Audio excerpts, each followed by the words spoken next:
Well, while the various local organisations of the Conservative Party are busy scrabbling around behind the sofa trying to find somebody to stand as a candidate in place of the MP who's decided not to make a fight of it in this upcoming general election, the Labour Party appears to be a little better organised. There's Angela Rayner already out at the local mosque wearing a long frock that she must have already prepared for the occasion. Well, I'm going to be talking about that. I'm Granniopteryx.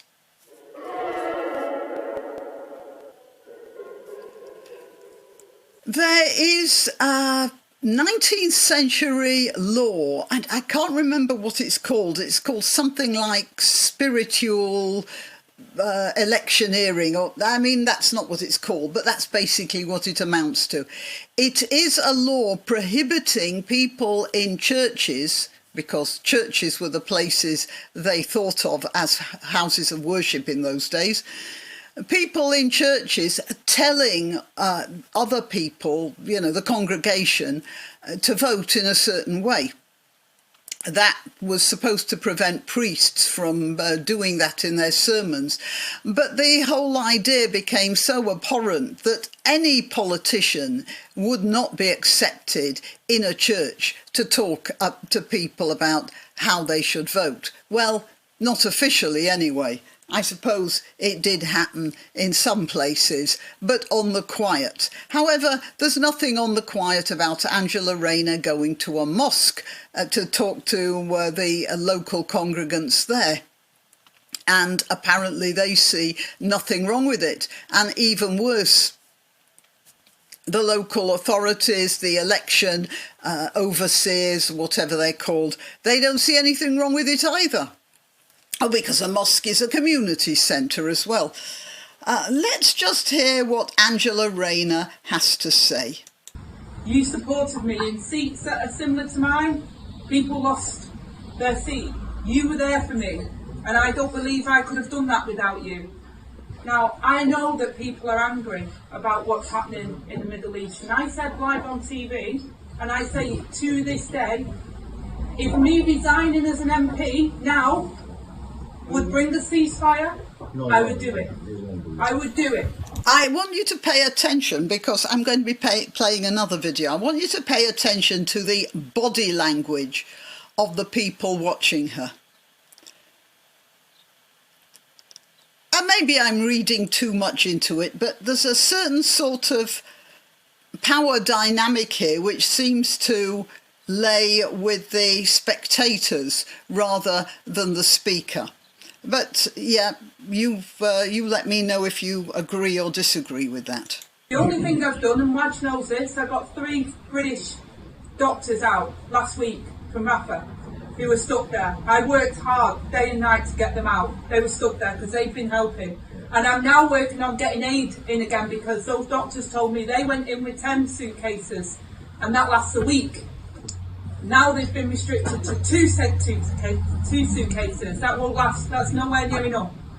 So I promise you, the Labour Party, including myself, is doing everything we can, because nobody wants to see. And nobody wants to see what's happening. And only last week, the Labour Party were supporting the ICC. The Conservatives didn't support the ICC. That's the International Criminal Court, which has ruled against Israel in some way or another. The fact that it's headed by a Muslim is, well, obviously neither here nor there. So at this general election on that issue, we can't affect anything when we're not in government. And if Labour get into power, we will recognise Palestine. I will push not only to recognise, there is nothing to recognise at the moment, sadly. So she is proposing that Labour will recognise Palestine when Labour gets into power. That's comforting, isn't it? It's decimated. We have to rebuild Palestine. We have to rebuild. OK, so an implicit promise that the funds are going to go there from Britain. Gaza. That takes more than just recognising it. It takes resources. It takes infrastructure, it takes expertise. We need We could do with some resources and infrastructure as well, couldn't we? teachers, we need civil servants, we need all of the...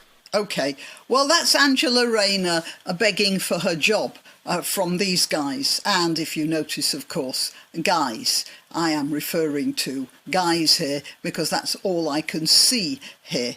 And the long sleeves and the long skirts, I see that too. Now, this reminded me of an article in Spite, which, again, it's the reader view, so there are no adverts popping up here and there.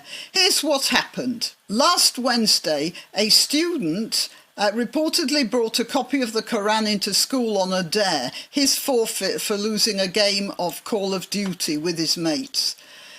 On the school tennis court, they read aloud from it, then walked back inside the school where another kid knocked it out of their hands and onto the floor.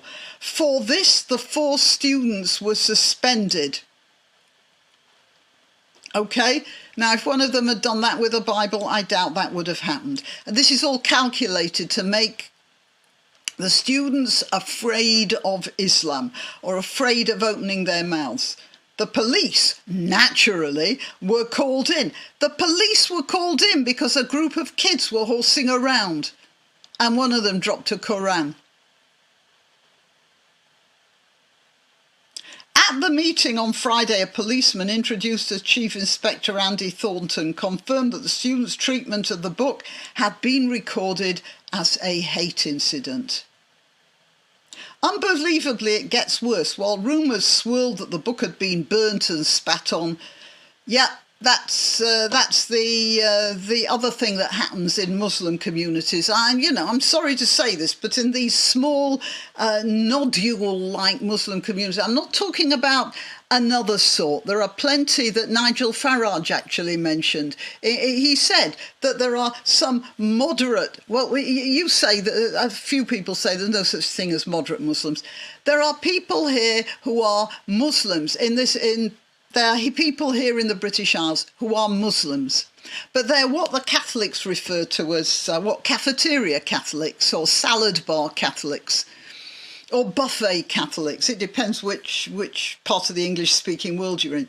The people who who say they're Catholics, but they pick bits according to their taste. And there are many Muslims like that as well, and they are very frightened of this sort of Muslim. The sort who make a fuss about somebody dropping the Quran in a school incident. And they are just as frightened because they are going to be among the first who will be bullied into compliance or punished. There was a case, a few years ago where an Ismaili Muslim, the Ismailis are probably the most open-minded of the Muslim sects, and for very good reasons, but we won't go into that. He wished his customers, he had a shop, he wished his customers Happy Easter or something, and somebody went from London and stabbed him to death. So this is, this is something that there are moderate Muslims and pick and mix Muslims or whatever you like to call them, and they are terrified of this sort of thing. They don't want this. So why did I get onto that subject? I don't remember. Anyway, so I want to play you the video of what happened because the school made a big fuss about it, the police made a big fuss about it. And finally, there was a meeting at the mosque. So this is, an hour, just over an hour. So I'm just going to whiz through the beginning of the meeting. I don't know who this is. Maybe it's the headmaster of the school. This is the local police chief. And look at them there, all hanging around. I'm sorry, this doesn't appear to be moving now. Making their speeches, making their apologies. And I want you to pay attention to this fellow here, a sort of minder type. You'll see in a minute why I pointed him out. Right, now somewhere along here, there is the mother of the main sinner, the kid. Now look at her. Look at her body language, the hunched shoulders, the attitude of supplication. She's even wearing a scarf. And she was told to wear, big clothes, so, to hide her body. She might as well be dressed in Muslim dress. And what she's saying here... He realised he had offended a Muslim boy who was quite a good friend of his. Some of my best friends are Muslims. He, off his own back, did send an apology to that boy. And I want you to I want you to compare the body language of these people with the body language of these people. And it does look very similar. That's why I mentioned this earlier on. I'm not going to play any more of this. It just breaks my heart. Now, literally, I can feel my heart pounding when I see this. Akef Akbar, a councillor for Wakefield East, made this clear at the Friday meeting, sat next to the mother, so I assume it's that guy that I pointed out before. To her credit, Akbar said, she understands the situation and has advised the police that she does not want any of these children, the ones who sent threats to her son. He got death threats. All sorts of things were threatened. She doesn't want them to be prosecuted. She only asks that her son is not harmed. She did this because she's trying to protect her son from the threats and the intimidation that he was getting. And, of course, the counsellor says this is to her credit. Well, it's to any mother's credit, but it's not to the credit of the Muslim neighbours by whom she is surrounded. And there she is, wearing her scarf, hunching her shoulders, with a big jacket on. As a matter of fact, it looks a bit big for her. I think she may have borrowed it, but just speculation, to hide herself. He's absolutely petrified, the mother, who is unnamed, told the meeting later on. But I don't want anybody to be prosecuted because of the stupidity of my son and his friends. Well, you know what?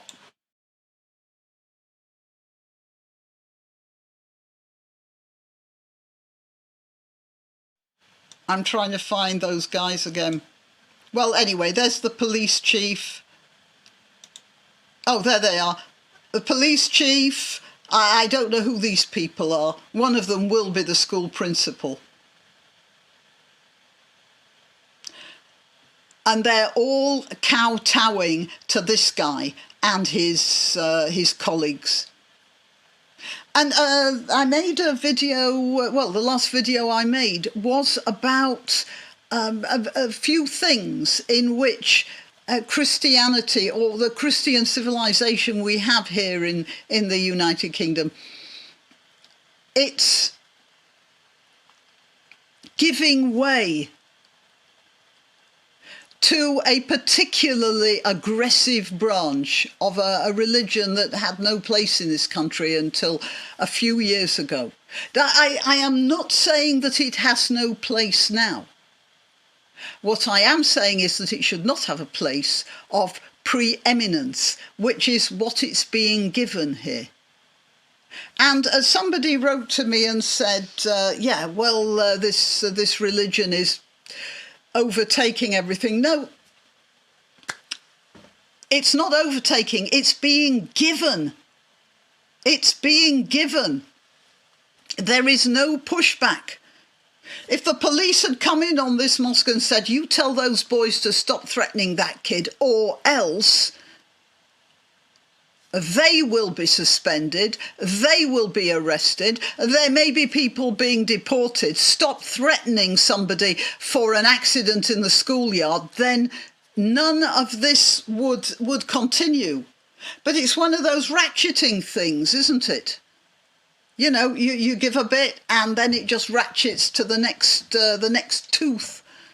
And then you get people like Angela Rayner promising, yeah, well, you vote for me and I'll work for getting Palestine organised. Look, She's talking about resources. She's talking about organisation, rebuilding Gaza. Israel is the best ally that Britain can have. Britain relies on Israel for a lot of things, medical, technological. What she should be doing is worrying about what's best for Britain. Gaza is not best for Britain. If Britain pours millions into Gaza to rebuild, that's very nice for the Gazans. It doesn't gain us here in Britain anything. It's like a tax on the British, which benefits us not.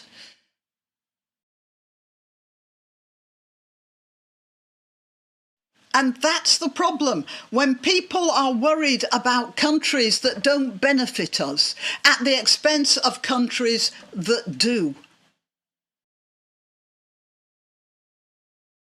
I'm getting angry again, aren't I?